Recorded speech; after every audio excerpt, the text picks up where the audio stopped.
คนเลวจริงๆเจ้าโซมาจิวเนี่ยแล้วคุณก็มาให้ความหวังเขาแล้วคุณก็มาหลอกเขาเห็นไหม ไม่ได้หลอก รู้สึกยัง เขา ไง เจ้าโซมาจะไปฆ่าไงตอนนั้นอะ เนี่ยคุณไปจูบเขาทำไม คุณมาทำให้เขารักแล้วคุณก็ทำร้ายเขา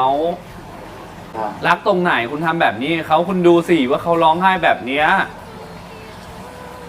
เรามาดูรีแอคเดี๋ยวมาให้โดนด่าวันนี้เรามาดูรีแอคเดี๋ยวมาให้โดนด่าวันนี้